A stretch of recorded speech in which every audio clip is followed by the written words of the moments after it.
Water on stage. Go to this next story. Why do people think Barack Obama and Michelle Obama are getting divorced? Okay, let's see what we got here. So, rumors of a potential divorce between Barack and Michelle emerged after Michelle skipped two high-profile events, which are traditionally attended by former presidents and their spouses, including the funeral of former President Jimmy Carter. Michelle's office gave no reason for her absence, prompting widespread speculation about issues with their marital status. Social media and tabloids questioned the couple's relationship, with many noting the unusual nature of her missing such significant events. Despite the rumors, there has been no concrete evidence. Joe Rogan and Patrick B.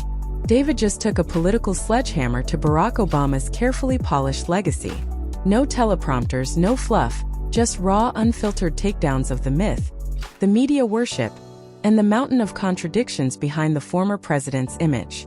From drone diplomacy to Wall Street speeches, they exposed the smoke and mirrors like never before. If you thought Obama was untouchable, think again. This isn't just a roast. It's a full-blown reckoning that leaves no illusion standing. Can I get a glass of water? I'm serious. I'm thirsty. Can I get a glass of water? This is not a prank. You've never seen it? No?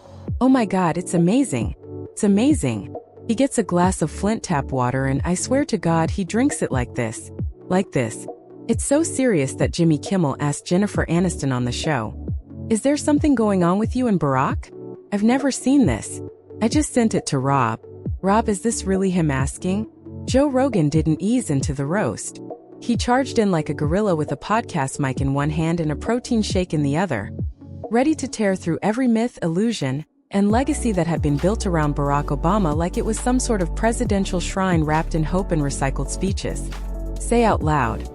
Why do people treat Obama like a Jedi master of politics when his actual record was more style than substance?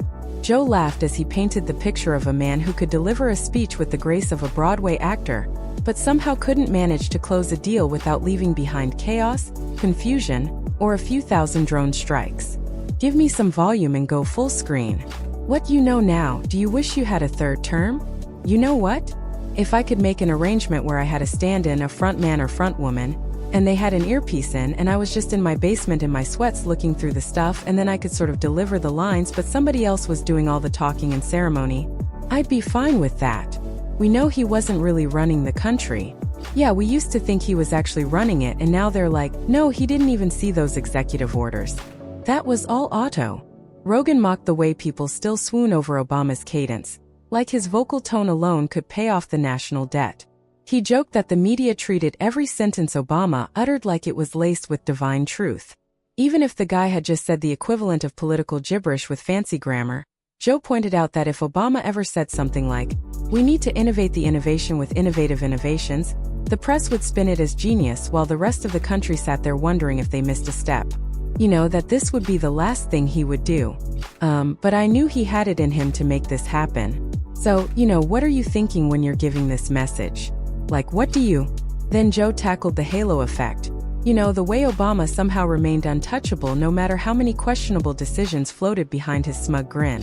Rogan dug in, highlighting the ridiculous contradictions like how Obama would preach peace in poetic terms on Monday, then casually app, "Oh Lord, what's going on now? Who's hollering? I can't even see it." Someone who genuinely wanted to change the world.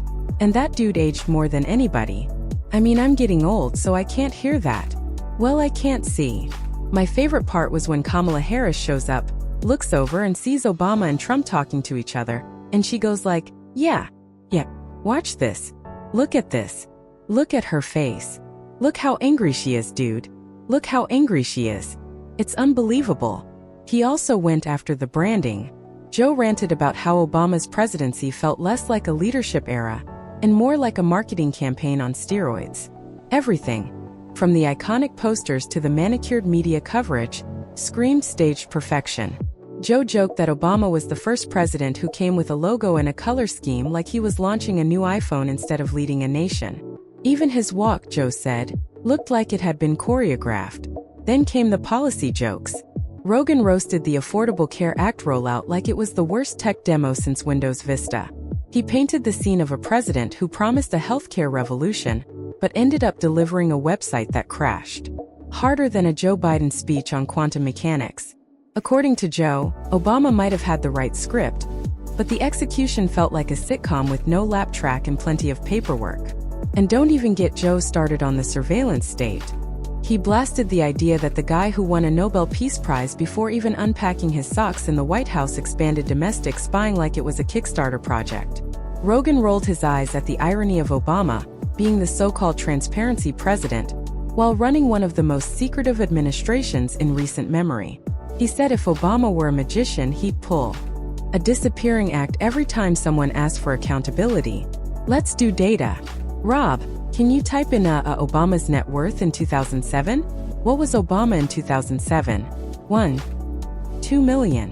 1. 3 million. Okay, so their net worth is, let's write this down. This is Prue. Their collective net worth was 1. 3 million. Can you go to where their net worth was in 2016 when they're done being presidents?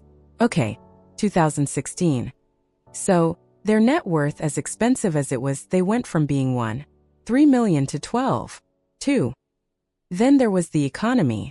Joe pointed out how Obama's cheerleaders loved to brag about the recovery while ignoring the mountains of debt, the stagnant wages, and the fact that Main Street looked like it had gone 12 rounds with Mike Tyson while Wall Street popped champagne. He laughed at the fairy tale that Obama was some kind of working-class savior, when in reality most of his economic decisions helped the very banks he claimed to stand against. But the best part came when Joe addressed Obama's post-presidency glow-up. The Netflix deals, the celebrity lifestyle, the never-ending speeches about unity from a guy who spent 8 years dividing people with backhanded eloquence. Rogan said, if hypocrisy were an Olympic sport, Obama would be wearing gold while giving a TED Talk about humility.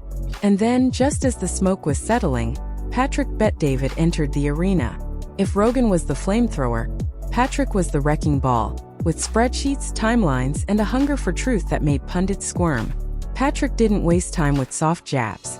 He went straight to the legacy. He questioned why Obama was still celebrated like a saint when his administration was riddled with scandals that were either conveniently ignored or dressed up in technical jargon. 'Cause Obama said he was a jackass. The young lady seems like a perfectly nice person. She's getting her award. What's he doing up there? He's a jack. Like, oh really? What, it was about the Taylor Swift thing. Know all this stuff. Then he dove into the myth of the unifier. Patrick exposed how the promise of hope and change dissolved into 8 years of increased racial tension, political tribalism, and a press so devoted to protecting the golden boy that they practically set up a shrine in every newsroom.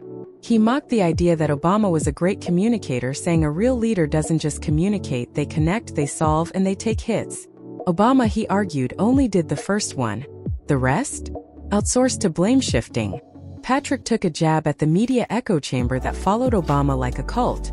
He laughed at how every time Obama made a mistake, the narrative shifted from he blew it to it was too complex for the American people to understand. Patrick said you don't need an Ivy League degree to see through a smooth-talking elitist who built a career on acting like he was too enlightened to be wrong. Democratic president, right? He said Libya turned into a real-life horror movie on Obama's watch, and Syria became a humanitarian dumpster fire. At the same time, Obama was posing for magazine covers and delivering dramatic pauses about red lines that meant absolutely nothing. And Patrick didn't let up on the economic front either. Patrick reminded people that under Obama, the national debt doubled, something that would have triggered media panic under any other president. But with Obama, it was spun as a strategic investment in the future. Patrick asked, what future exactly looks brighter with $16 trillion of IOUs stapled to its forehead? Then came the cultural fallout. Great. Then he pulled apart Obama's foreign policy with the precision of a surgeon. He described the rise of ISIS as a mess created by indecisiveness, ego, and speeches that sounded powerful but accomplished nothing. Patrick said Obama left the country more divided, more suspicious, and more bitter than it had been in decades. He pointed out how the Obama administration routinely used identity politics to dodge real issues, how every criticism was turned into an attack on race, and how the media happily played along. At the same time, dissenters weren't seen as simply disagreeing. They were painted as dangerous. You remember when he gave that speech on television? Patrick asked. And then, it just kind of went away? It was one of the most beautiful moments in modern American history. People actually stood up and stopped a war from happening. Today I authorize the armed forces of the United States to begin a limited military action in Libya, in support of an international effort to protect them. He talked about how dangerous it is when charisma substitutes for competence, when being likable is treated like policy, when having a great story becomes more important than getting results. Patrick said Obama was the ultimate example of a political influencer, big on words, short on execution, and insulated from consequences by a machine built on narratives. He closed his roast with a brutal comparison. If politics were a business, Obama would be the slick CEO who dazzled the board with TED Talks while quietly driving the company into the ground. Everyone claps, but no one checks the balance sheet. And by the time they do, he's already moved on to his next gig, selling hope to a new audience, richer and more untouchable than ever. And just like that, Obama wasn't just roasted, he was deconstructed. First by Joe's unfiltered logic and brutal sarcasm, then by Patrick's cold-blooded analysis and high-octane truth bombs. What remained was not the poster on your dorm wall or the polished memoir version of Barack Obama. It was the reality, the contradictions, the spin, the carefully managed brand that never quite matched the performance. You know, you're not paying for housing and the staff in it, but everything else, even travel, if you're not traveling with the president. If your kids are coming on Brightstar, which is the First Lady's plane, we had to pay for their travel to be on that. And yet, the roast wasn't over. Because for men like Rogan and Patrick Bet-David, this wasn't just about Obama. It was about the culture that crowned him a king and refused to question the crown. About the gatekeepers who turned critique into taboo. About a system that mistook smooth words for actual solutions. There were still more layers to peel back. More illusions to confront. More names to name. Patrick wasn't finished. Not even close. He pivoted to Obama's golden boy status among the elites, Hollywood parties, late-night show appearances, glowing book deals that read more like self-aggrandizing bedtime stories than anything rooted in gritty reality. He mocked how Obama spent 8 years cultivating the image of a man of the people, only to spend the next 8 living like royalty in Martha's Vineyard, rubbing shoulders with billionaires while preaching equality from a marble balcony. Patrick found it hilarious that the same man who once claimed to champion the poor was now pocketing obscene amounts of money for 30-minute speeches to Wall Street firms, tech giants, and international corporations he used to criticize. He painted the image of Obama standing before rows of CEOs, collecting checks the size of small countries, and still somehow managed to present himself as the moral conscience of modern politics. The irony was so rich it could have paid off a student loan. Obama did it, and it's disgusting. It's a disgusting lie. Let's play it. There were very fine people on both sides of a white supremacist rally. You also had people that were very fine people on both sides.